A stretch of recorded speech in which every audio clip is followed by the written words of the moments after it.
Figma just released its new motion feature, and as someone who spent a lot of time designing in Figma, I couldn't wait to try it out. So I decided to challenge myself and create 3 different animations using Figma Motion: a portfolio project presentation, a simple cartoon animation with a flying airplane, and a loading animation.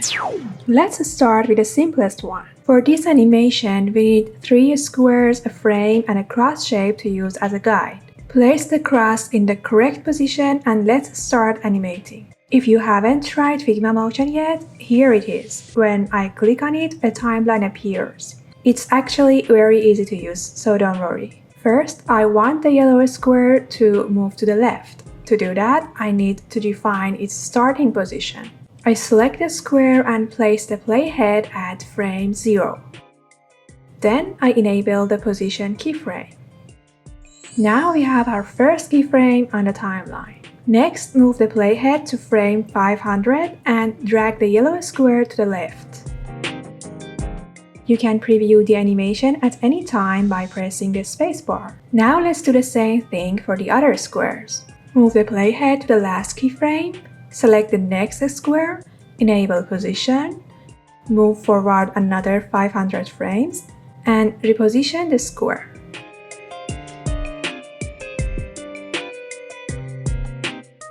Continue this process until the squares return to their original order: red in the top left, green in the top right, and yellow in the bottom right.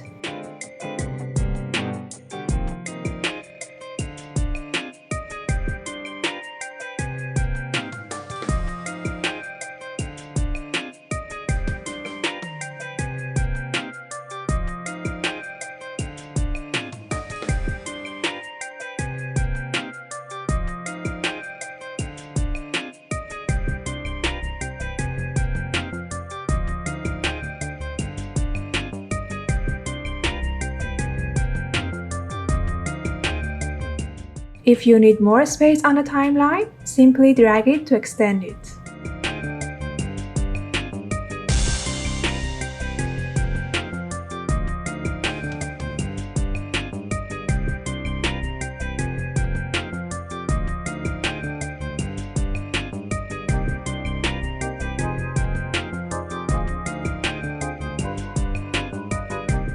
Once you are done, make sure the end of the timeline matches the last keyframe because we want this animation to loop seamlessly.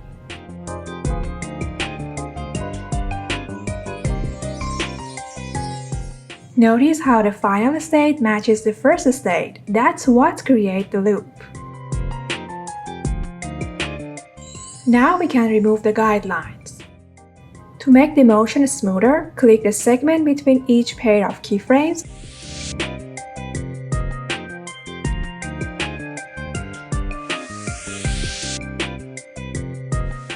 and set the easing to ease in and out.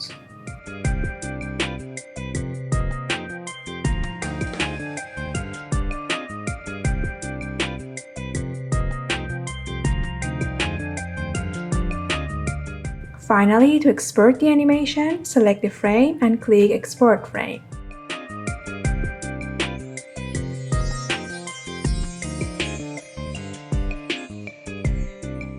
From here, you can export it as an MP4, GIF, or several other formats.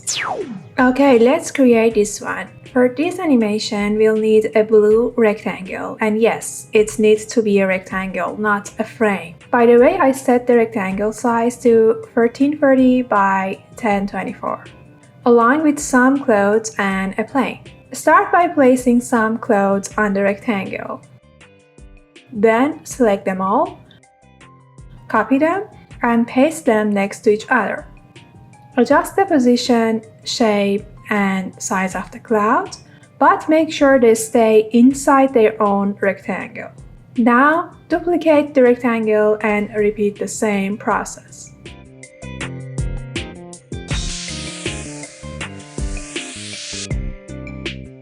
Next, select each rectangle together with its cloud and group them. Copy the first group and place it at the end. This way, the first and last groups are identical. which will help us create a seamless loop. Select all the groups and place them inside an auto layout. Rename it to Inner. Now create a new frame with the same size, 1340 by 1024. Cut the inner layer and paste it inside this new frame. Move the inner layer to the left until it reaches the first group. Using Shift plus arrow keys makes this much easier. If you temporarily disable clip content, you'll be able to see the entire layout. Now let's add the plane. Place the plane layer inside the desktop 1 frame. And move it to the center using Shift plus arrow keys.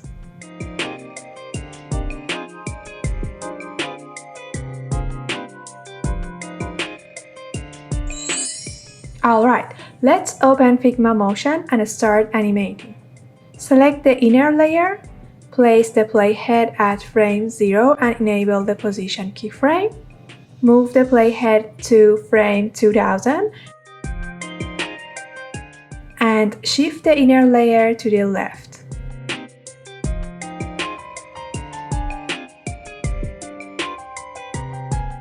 And just like that, we have a looping sky animation. Notice that the last keyframe matches the end of the timeline. That's important for creating a seamless loop.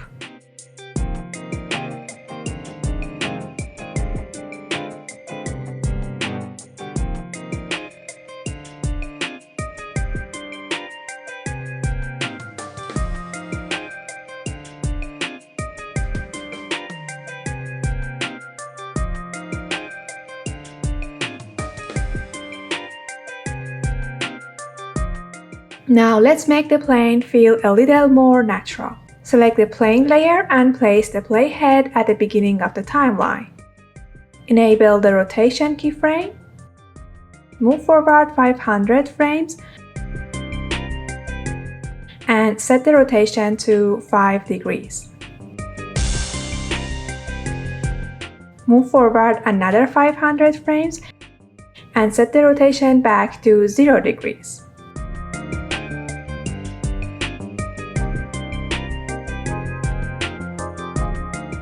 Apply ease in and out to create a smoother movement. To repeat this motion, simply copy the last 2 keyframes and paste them every 500 frames along the timeline.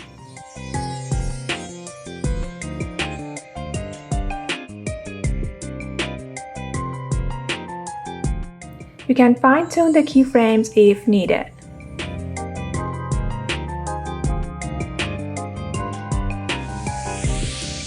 Make sure the final rotation value is exactly 0 degrees, so the animation loops perfectly.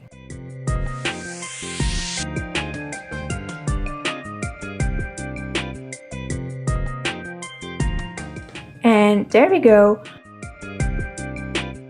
We can export it as an MP4, GIF, or one of the other available formats right here.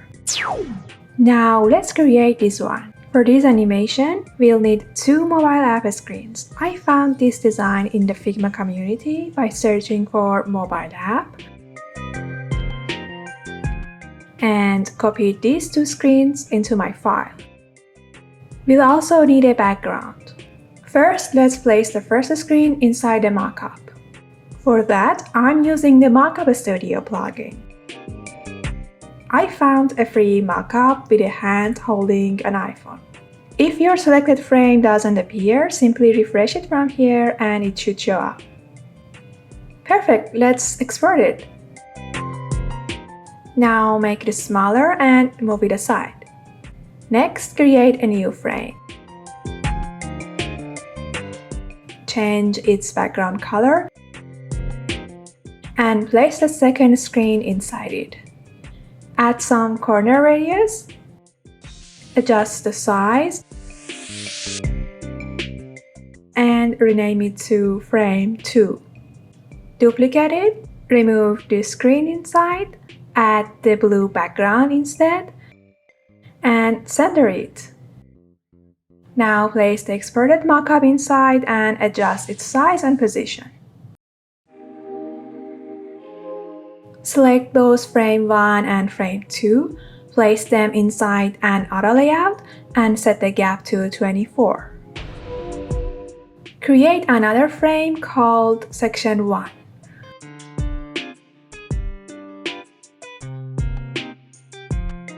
Place the auto layout inside it and adjust the size and position.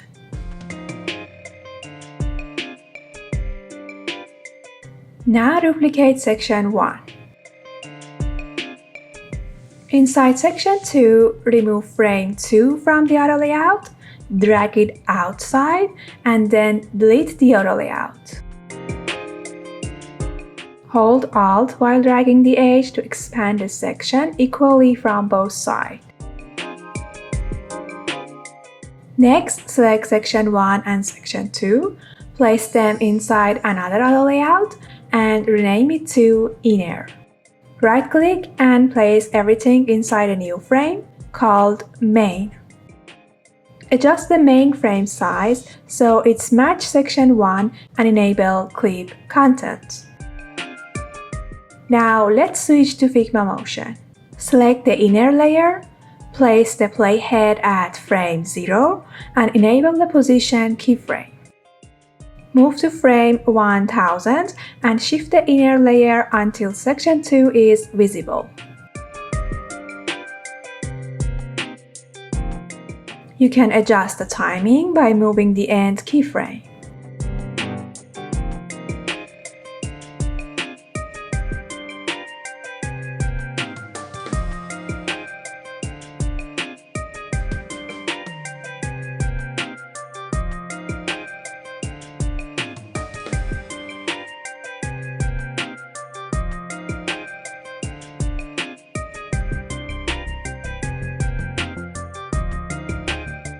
Apply ease in and out back to create a smoother transition.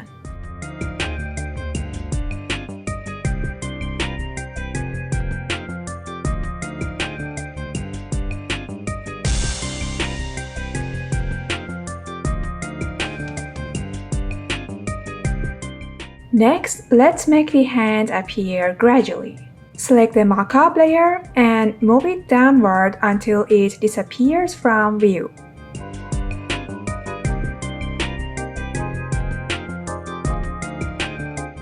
Enable the position keyframe.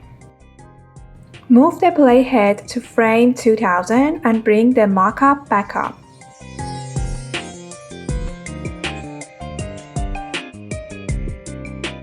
You can adjust the timing of the keyframes until the motion feels right.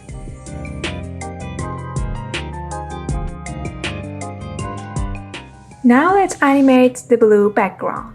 Place the playhead where you want the animation to begin, select the frame, and enable the width keyframe.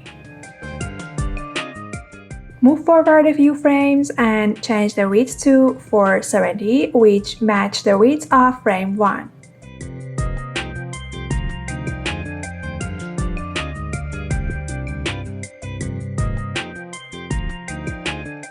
Again, feel free to adjust the timing and easing to improve the result.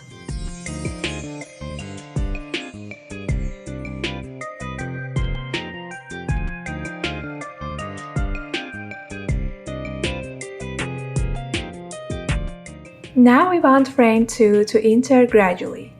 Switch back to design mode for a moment. Copy frame 2 from section 1 and place it inside section 2.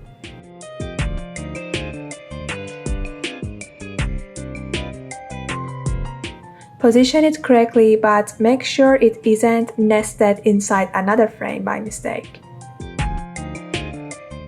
Move it outside the visible area using the arrow keys. Enable Clip Content again and return to motion mode.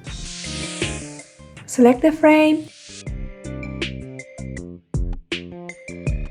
Place the playhead where the animation should begin and enable the position keyframe. Move forward a few frames.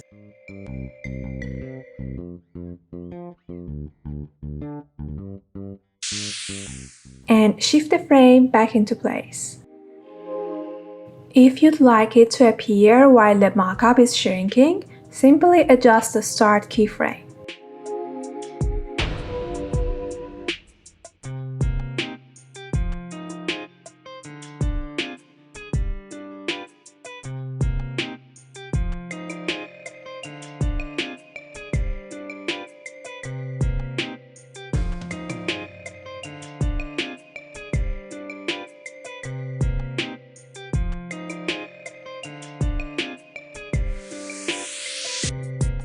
Apply ease in and out.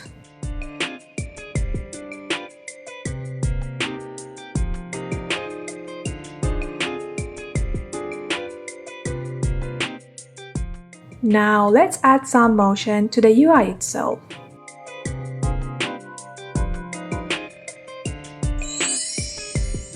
For example, we can make this button appear when the frame enters. Find the button layer. Move the playhead to the point where you want the animation to end and enable the scale keyframe. Then move backward to the point where the animation should begin and set the scale to 0.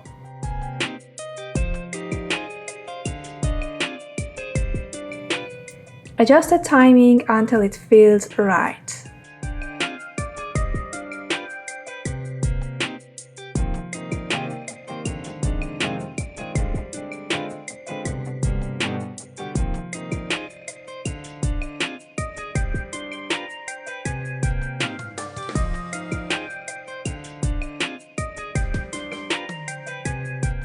Apply ease in and out for a smoother appearance.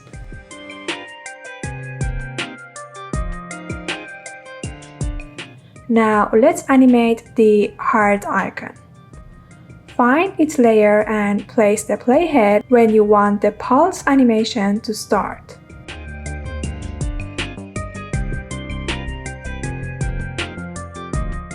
Enable the scale keyframe. Move forward a few frames and increase the scale slightly.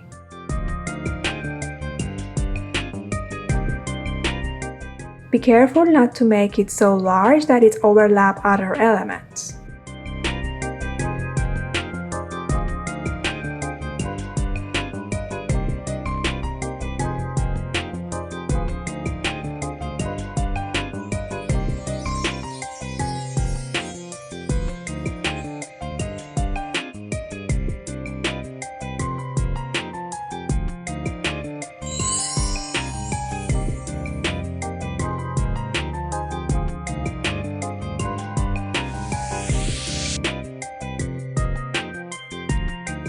To complete the pulse effect, copy the first keyframe and paste it a few frames later.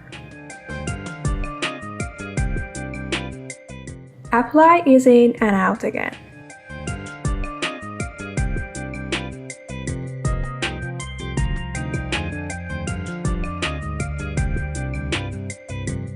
And here is the final result.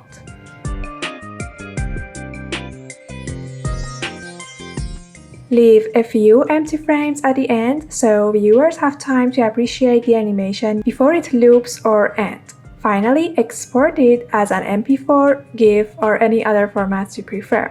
This type of animation can be a great addition to your portfolio, Behance project, or Dribble presentation. Overall, I'm really impressed with Figma Motion. It's easy to learn, fun to use, and I can definitely see myself using it for portfolio presentations and UI animations. What do you think about it? Let me know in the comments below, and if you enjoyed this video, don't forget to like and subscribe. Thanks for watching, and I'll see you in the next one.